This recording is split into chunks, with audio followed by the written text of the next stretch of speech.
Look, I need to move on to the other big TV story of the day. ITV Golden Boy Phillip Schofield returned to our screens this morning as the presenter thanked viewers for their recent support during turbulent times.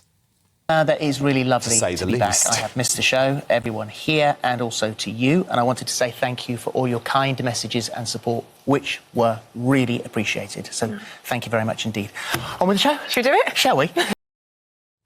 Scove has been notably absent from our screens since his paedophile brother Timothy Schofield was convicted of child sex offences earlier this month. And he returned to this morning, this is interesting, isn't it, without long-term co-star Holly Willoughby, who is apparently suffering from shingles. The pair's long-term future together could be in doubt too, with the Mail on Sunday reporting that ITV bosses were so impressed by Holly's on-screen chemistry with the brilliant Schofield stand-in Alison Hammond, gosh, she's a million times better than him, that they are looking to pair the two ladies together more often, which could spell trouble for Scove.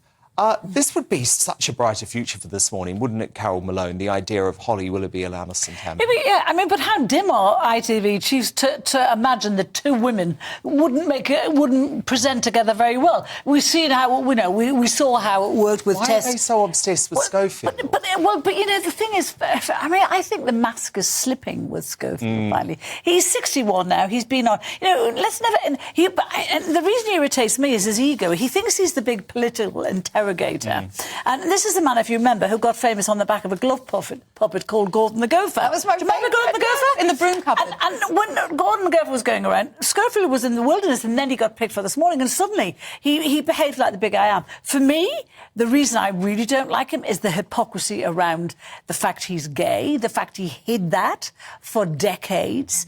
And when I think about how he could have helped it with his... But he's a hero. With his he's platform... an inspiration to the gay community. But he's not, because he lied to his wife and his family. Well, you don't know that. He lied to... Well, OK, but the people he certainly lied to are the people whose living rooms he went into. That he lied to his wife. No, hang on. He did. He says his wife didn't know. But, he certainly lied to the people whose living rooms he went into every single day. But you like Schofield. You think he's better than Alison Hammond, do you? Well, I think they're both great, but I think Phillip Schofield is a very good interviewer. They do some proper politics on that show. What? They do. They have some really interesting... They have some really interesting human interest stories on that program. I think they do a very good job. Can I just say, he goes on the show. He's never going to criticise Schofield. No, I just think... I think they do a good job. I don't lose sleep over it. Do you buy into this whole thing that Schofield's like a hero to the gay community? Yeah, I think that when he came out, I think it was very brave and very moving when he came out. I do.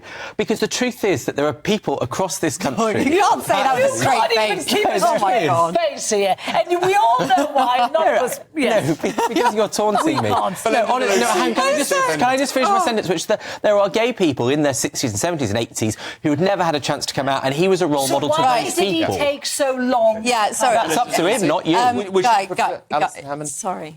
Number one, yes, I love Alison Hammond. Check out her interview with Harrison Ford. It's one of the most hysterical things I've ever seen in my life. But the way Philip didn't centre his wife when he came out with that, that's when his crown slipped. Business. Yes. It is. If he's telling the whole world.